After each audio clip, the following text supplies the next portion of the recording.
I'm joined now by Michael McCarthy. He's a professor of Latin American politics at American University here in Washington, D.C. Just want to get your thoughts. What went through your mind as you're watching these scenes unfold in Caracas? What is next, and is it enough for something to happen? Yeah, I think that most of us were surprised by the developments in the sense that the opposition in recent weeks has been talking up a sort of gradual build-up to a mobilization that was scheduled for tomorrow. So, if you will, they ambushed us with this idea and took the initiative by moving to the streets immediately and calling for this military uprising. So I think that that was important from the perspective of giving them the opportunity to try and boost their message about interim President Guaido's campaign to peel away supporters from Maduro.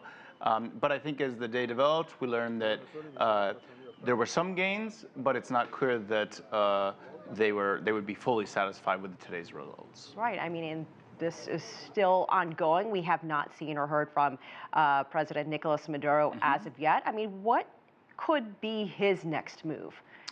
Well, that's an interesting question. It seems to me that at this point, Maduro is in a tricky position because if he was, let's say, fully legitimate and in full command of authority, he would be able to move rather swiftly against Guaido. But so far, he's decided to sort of take the restraint option and using restraint, so to speak, to suggest that he's willing to tolerate Guaido's presence.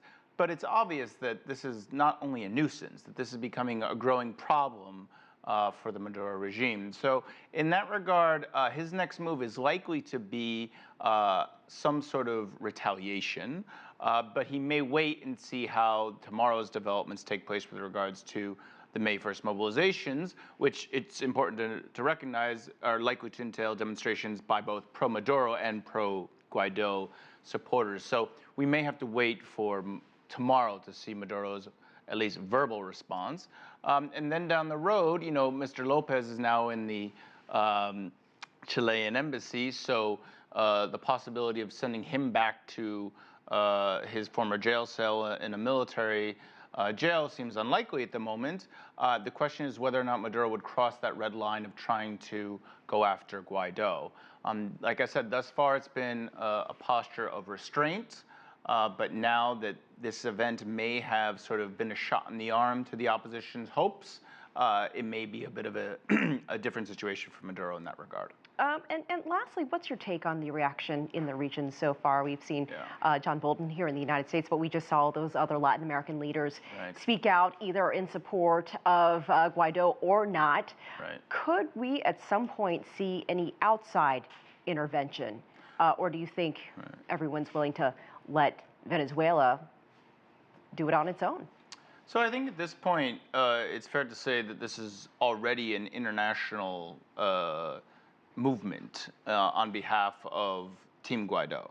I think that the Trump administration feels comfortable saying that they are fully backing this initiative and that they're trying to provide the support because they believe that without the international community, Guaido wouldn't stand a chance.